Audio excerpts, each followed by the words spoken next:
В последние годы в Малгобекском районе введено в строй немало объектов регионального значения. При поддержке федерального центра в мае 2013 года открылась новая школа в Новом Ринате.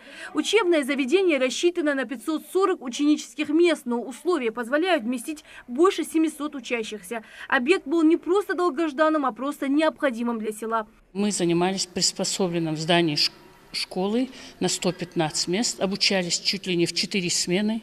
Было даже время, когда у нас занятия начинались с 7 утра и до половины 8 вечера. Очень красивое здание школы. Есть у нас все условия в настоящее время. Очень хороший спортивный зал, есть кинозал, 2 компьютерных класса, столовая. Школьникам можно позавидовать. Дети занимаются только в одну смену. Успевают и отдохнуть, и уроки сделать. Условия в той школе, сказать честно, были не очень. Кабинеты были не оборудованные, были маленькие, школа тоже была маленькая, да и старая она была.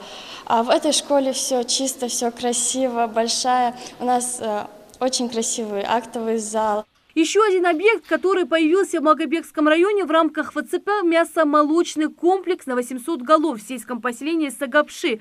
Предприятие позволяет получить в среднем 12 тонн молока в сутки. Здесь установлено высококачественное германское оборудование. На комплексе задействованы местные рабочие. Один из них – начальник смены Идрис Эльмурзиев, который по специальности ветеринар. Я здесь смотрю за кормлением, чтобы вовремя корм подавали, за дойкой наблюдаем, чтобы правильно коровы доились, чтобы правильный уход был за коровами. Также телятный цех, там же смотрим. В рамках федеральной целевой программы в селе Нижние Очелки возвели 3 новых корпуса для студентов топливно-энергетического колледжа. Это единственное